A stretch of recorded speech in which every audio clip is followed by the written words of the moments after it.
Hi, Senator. So you mentioned about a National Health Commission. I'm curious to know your agenda on health, your full agenda on health. Can you take us through that a bit? Well, you need to look at the Constitution to understand matters around health. To begin with, health is a division of functions between the national and county governments is in the fourth schedule. If you look at Part 1, Paragraph 23 and Paragraph 28, they define what remains with the national government. Matters policy remain with the national government, and is what they are calling the National Health Referral Facilities. National Health Referral Facilities then go to also remain with the national government. Now, when things were being unbundled to the ground, I think there was some confusion whereby the National Health Referral Facilities were equated to Kenyatta National Hospital and Moi Teaching and Referral Hospital in Eldoret. Prior to that, there was a system of hospitals that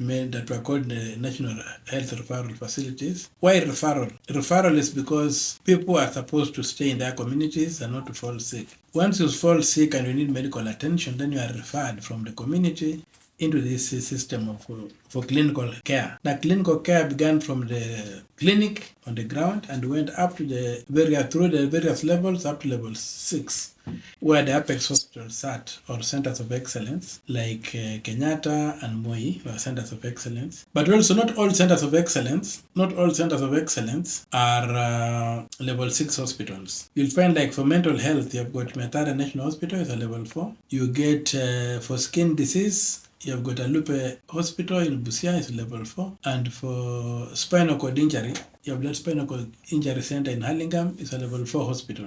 So there was a network of hospitals so that they could transfer, patients could move around without being tied to a certain area. Now, looks like when devolution came, that was done. And so what do? They ended up devolving the hospitals to the counties, except for the national hospitals. That has happened. Now, as they did that, there was the question of the human resource. How do you handle the human resource in health? And before the draft constitution went to Naivasha, they had a National Health Commission, almost like the TSC, taking care of the human resource needs of medical personnel, doctors, nurses, and what have you, so that they could be deployed from the center, the way teachers are deployed.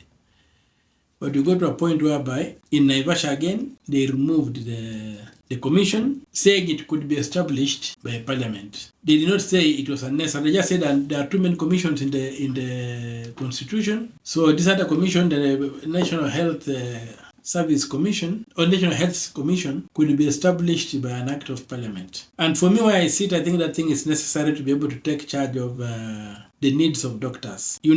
Training a doctor is something that takes a very long time. It doesn't end when somebody leaves a college. It continues into the working life of the doctor. So you'll find that if you are to restrict a doctor to a county with no chance of moving out to another county and stuff like that, it becomes very difficult for even these doctors to develop. Even for them to go and leave, for them to go on further studies, for them to do what, the county becomes a very small unit of managing doctors and the other medical personnel. So for me, the commission would be a tool worth trying out so that we can have them centrally deployed like teachers to various hospitals. Then they can do their service there. Their pay is pegged on the national budget. It's not part of the development funds.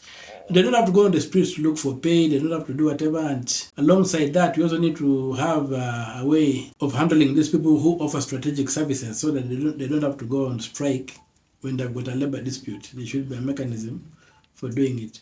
And they exist in very, very many dispensations across the world. So that's how I talked that you require to get the idea of this commission coming up. It will set standards, it will discipline doctors, it will deploy them. It will give them opportunities to grow, promotions, further studies, further experience, and things like those. And also, the other health workers will also equally benefit that way. And that's what I thought, that we should be able to look at the human resource and address it adequately. Because you'll find that some doctors now, you'll find in many hospitals now, are not manned by doctors. They are being manned by clinical officers and nurses. Because counties cannot afford these doctors or things like those. So to me, I think it will be very, very important to relook at the question of the human resource in the medical sector, how it is to be managed, how it is to be hired, how it is to be deployed. Under my command or in my government, I would want to look at the question of the human resource in the medical sector and see that it is well managed to ensure that there is room for personal growth of the medical personnel at an individual level. There's room for proper experience. The salaries are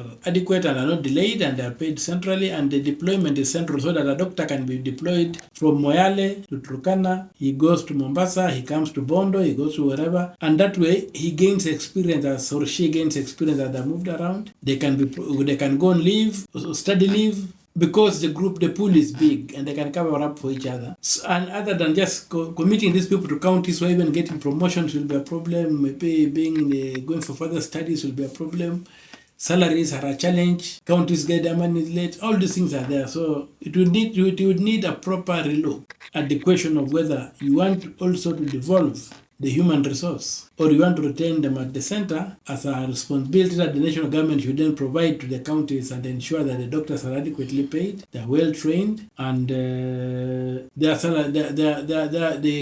get an opportunity to experience different challenges from different parts of the world, disease challenges from different parts of the world.